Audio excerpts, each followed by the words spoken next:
Salut les travailleurs. C'est une belle journée ici à Detroit, oui? Oui. Donc, bonjour, monsieur l'instigateur, ça va? Oui. Très bien, très bien. Que faites-vous aujourd'hui? Bien, aujourd'hui, nous allons apporter des pièces d'automobile au Grand Lac. Quels autres produits sont exploités au Grand Lac?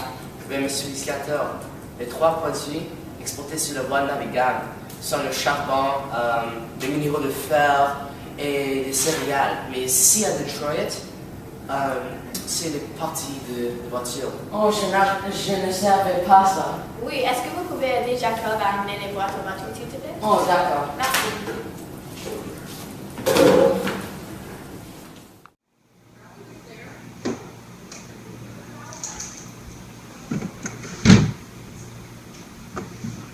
Donc, monsieur... Charles, le nom est Charles. Oh, je m'excuse. Donc, monsieur Charles, est-ce que vous pouvez me dire plus sur l'industrialisation mondiale?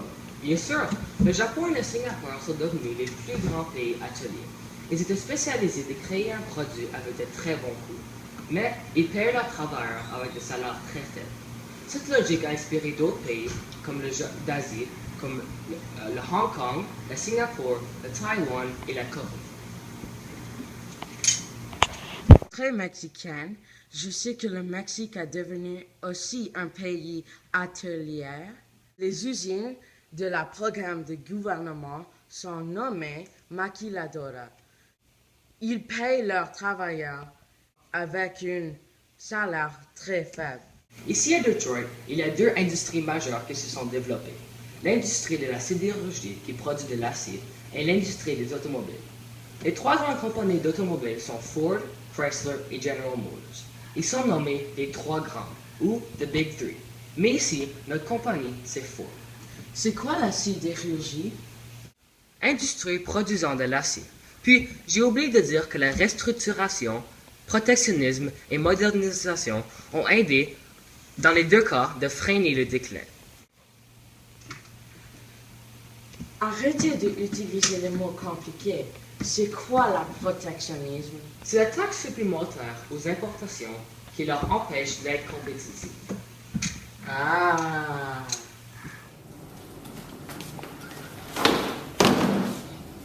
Ah, les gars, vous êtes revenus. Est-ce que vous êtes préparés pour le voyage? Oui, mais juste avant qu'on parte, je veux juste savoir un peu plus sur l'utilisation des grands lacs. Mais les Grands Lacs sont surexploités, pollués. Ils servent pour la voie navigable, les industries et le tourisme. Et aussi de poubelles pour les déchets encombrants ou dangereux. Ah oui, c'est vrai. Des agences de la protection de l'environnement ont été créées par le gouvernement américain et canadien. Mais pour diminuer l'effet de la pollution sur l'environnement des Grands Lacs. Donc, bientôt, allons-y sur le bateau.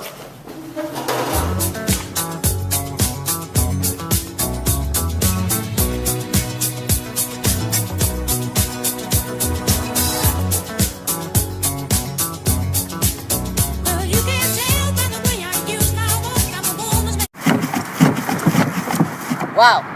Les amis, nous sommes 200 mètres de la rive de la Grand Lac. Beaucoup à apprendre sur le Grand Lac. Mais il y en a 5. Il y a Lac Erie, Lac Erie, Lac Supérieur, Lac Michigan et Lac Ontario. Alors, cette région doit être très peuplée. Mais les Grands Lacs contiennent une population de 97 millions de personnes.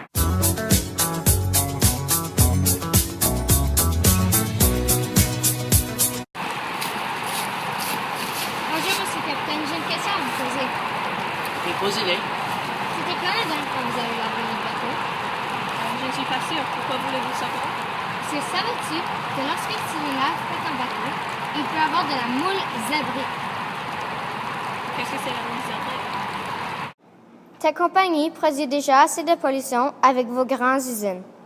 Sans le fait que vous amenez des espèces dangereuses envers les Grands Lacs. Ces espèces menacent pour toutes les espèces locales. Donc, fais-moi un effort de diminuer la pollution un tout petit peu en faisant une tâche simple et en lavant votre bateau. Les grands lacs sont surexploités et pollués. Ils servent à la consommation, à l'irrigation des terres et aussi à des poubelles pour les déchets encombrants ou dangereux. Aussi, il y a de l'agriculture intensive du bassin des Grands Lacs. Je pense qu'ils consomment beaucoup d'eau pour l'irrigation et polluent par les engrais et les pesticides qu'ils utilisent.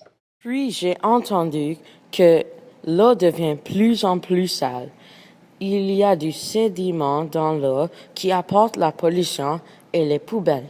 C'est très dommage. Il y a d'autres personnes impliquées à aider l'environnement, comme des gouvernements aux citoyens et citoyennes. Ils aident en passant par les entreprises traditionnellement polluantes. Tout ce travail a aidé car la qualité d'eau s'est améliorée dans la plupart des sites et certaines espèces des animaux ont même effectué un retour dans le bassin. Essayer d'arrêter la pollution. Oui, c'est vrai. Mais l'économie! L'économie!